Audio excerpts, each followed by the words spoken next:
बिस्मिल्लाहिर्रहमानिर्रहीम। अस्सलाम वालेकुम नाज़रीन, आप यूट्यूब चैनल देख रहे हैं। मैं इमरान खान हूँ। कल का दिन जो था वो अमरीकी हुकूमत के लिए या वाइट हाउस की इंतज़ामिया के लिए बड़ा खौफनाक दिन था। कल के दिन में बहुत बड़ी कार्रवाइयाँ होगी। एक तो अमेरिका के अंदर नो किंग्स मूवमेंट चल रही है और उसमें कल पूरे अमेरिका में बहुत बड़े पैमाने पर एहतजाजी मुजाहरे हुए। अमेरिका की हर स्टेट के अंदर अमेरिकन बाहर निकल आए और देखें कैसा मुल्क है कि वहाँ पे कोई जबरी तौर पे लापता नहीं हुए लोग।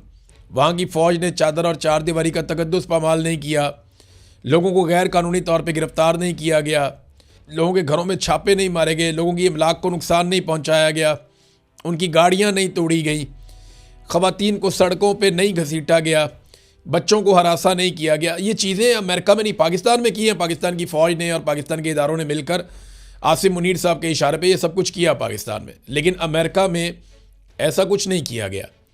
हालांकि डोनाल्ड ट्रंप की हुकूमत है, वो दुनिया में जहाँ दिल करता है जो मर्ज़ी करता है, लेकिन अपने मुल्क में नहीं कर पाता। वो अपने मुल्क में वो जमहूरियत है, वहाँ पे आज़ादी इज़हार राय है वहाँ पे।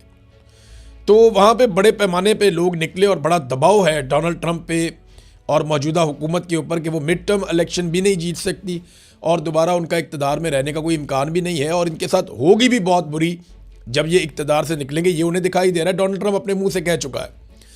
अब सऊदी अरब के अंदर एक बहुत बड़ा नुकसान भी हुआ डोनाल्ड ट्रंप का, अमेरिका का।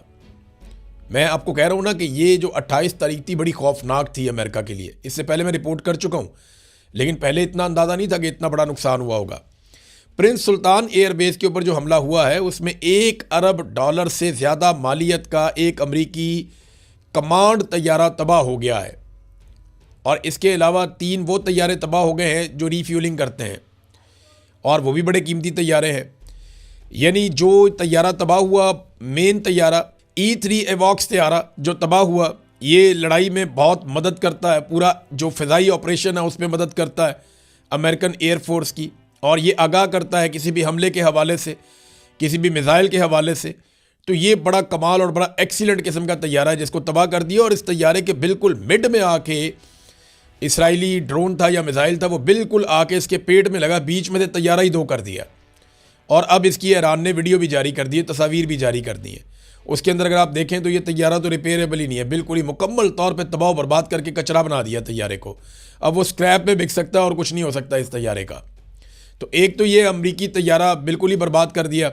इसके अलावा 3 दीगर तैयारे अमेरिका के जिनकी मालियत 80 मिलियन अमरीकी डॉलर्स है, वो 3 तैयारे भी तबाह कर दिए। और वहाँ पे अमरीकी फ़ौजी भी बहुत बड़े पैमाने पे थे, वो ज़ख्मी भी हुए हैं। अब अमरीकी फ़ौजी हलाक हुए या नहीं हुए इस हवाले से अभी तक कोई इतला नहीं है। तो अमेरिका के पास जो है वो अब तैयारों की कमी होती जा रही है, एक एक करके उनके तैयारे गिरते जा रहे हैं और ज़मीन के ऊपर भी तबाह होते जा रहे हैं। तो 4 आप ये शामिल कर लें, 16 पहले ब्लूमबर्ग ने बताए हुए थे, 1 थोड़े दिन पहले ईरान ने बताया था। तो ये तो कोई 2 दर्जन के करीब नंबर पहुँचने वाले हैं। अमेरिकन तैयारों के गिरने की रफ्तार इंडियन तैयारों के गिरने की रफ्तार से भी शायद ज़्यादा बनती जा रही है, और हैरत अंगेज़ तौर पे वो मुल्क अमरीकी तैयारों को तबाह कर रहा है जिसकी अपनी कोई प्रॉपर एयरफोर्स ही नहीं है। यानी ईरान के पास तो कोई प्रॉपर एयरफोर्स नहीं है। अगर रशिया से लड़ते जिनके पास अपनी एयरफोर्स है, या चाइना से लड़ते जिनके पास अपनी एयरफोर्स है, तो फिर सोचिए कि आप कितना नुकसान होता अमेरिका को, ये आप इमेजिन कर सकते हैं। नाज़रीन, रूस ने इस वक्त एक बड़ा कदम उठाया। देखें, रशिया पैसा तो कमा सकता है तेल बेच के, और उसने पहले कमाया भी है पैसा, और वो आइंदा भी पैसा कमाएगा। तेल और गैस के ज़खायर तो उसके पास ही रहेंगे ना, उन पर तो कोई कब्जा करने नहीं जा रहा। लेकिन इस वक्त अमेरिका पे शदीद दबाव है आलमी सतह पे बढ़ती हुई पेट्रोलियम मसनूआत की कीमतों का। तो अमेरिका ने रशिया के ऊपर से पाबंदियाँ उठवा दी कि जनाब रूस अपना तेल बेच ले। हत्ता कि ईरान भी अपना तेल बेचे तो अमेरिकन चुप रहते हैं कि ठीक है, बेचने तो उनको तेल, आलमी मंडी के अंदर कीमत तो मुनासिब रहेगी।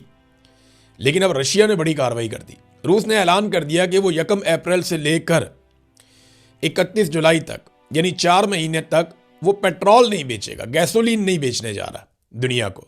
अब इससे क्या होगा, ये और प्रेशर बढ़ेगा, यूरोप के ऊपर प्रेशर बढ़ेगा, जो मशरिक़ वस्ता है इसके ऊपर प्रेशर बढ़ेगा, अफ्रीका पे बढ़ेगा, और साउथ एशिया पे बहुत प्रेशर बढ़ेगा।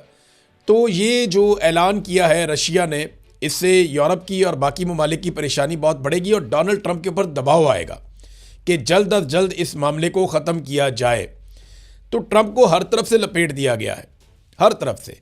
और अब फ्रस्ट्रेशन ट्रंप के बयानात में नज़र आना शुरू हो गई है। यहाँ पे एक खबर और आई है, और ये इसहाक डार साहब ने दावा किया, और इसहाक डार साहब ने एक ट्वीट भी किया। उन्होंने बताया जी कि पाकिस्तान के झंडों के साथ 20 टैंकर्स जो हैं वो ऑयल के वो गुजरेंगे, और ईरान ने इजाज़त दे दी है। इसको बड़े अच्छे जेस्चर के तौर पे उन्होंने देखा है कि ये कॉन्फिडेंस बिल्डिंग मेजर्स हो रहे हैं, और ये सारा कुछ डोनाल्ड ट्रंप ने उसको उठा के अपने अकाउंट से पोस्ट कर दिया। अब डोनाल्ड ट्रंप की बेचारे की ये सूरत हाल हो गई है कि इसहाक डार जैसे पाकिस्तान में कोई मुंह नहीं लगाता, डोनाल्ड ट्रंप उसका स्टेटमेंट उठा के रीपोस्ट कर देता है।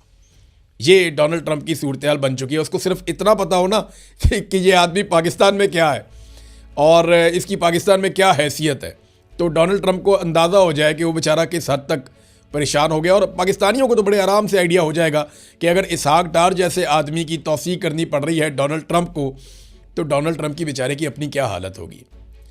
अब ये जो 20 टैंकर्स हैं, क्या ये पाकिस्तानियों को मिलेंगे, या ये बाकी दुनिया को मिलेंगे, या ये अमेरिका को मिलेंगे?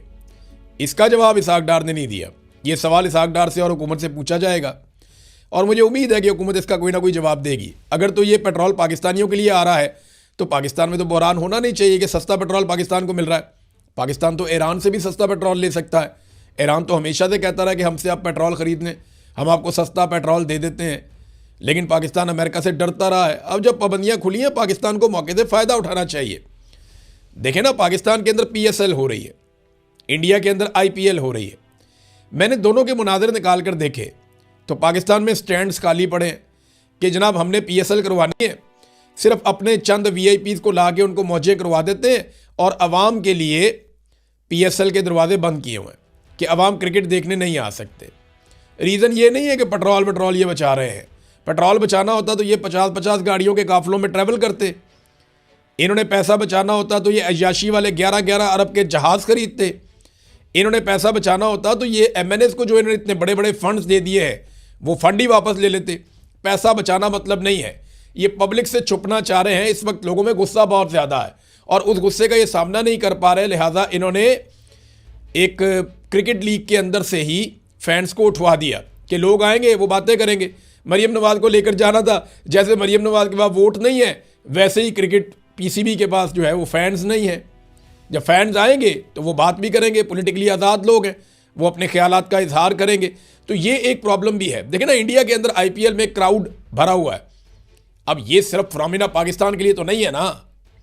पाकिस्तान उठा के पेट्रोलियम मसनूआत की कीमतें 55 रुपये बढ़ा रहा है। इंडिया जो है 13 रुपये जो टैक्स ले रहा था उसको कम करके ड्यूटी को 10 रुपये और कम करके 3 रुपये कर रहा है। यानी वो ड्यूटी को कम कर रहा है कई गुना। पाकिस्तान जो है वो कीमतें कई गुना बढ़ा रहा है। इंडिया के अंदर कारोबारी ज़िंदगी चल रहा है, मामला ठीक है। पाकिस्तान के अंदर नहीं चल रहा, मामला ठीक नहीं है। इस वक्त इंडिया में IPL के अंदर स्टेडियम भरे पड़े हैं, पाकिस्तान में PSL के अंदर स्टेडियम खाली हैं। भाई क्या रीज़न है? अब तक के लिए इतने, अपना ख्याल रखिएगा, अपने चैनल का भी। अल्लाह हाफ़िज़।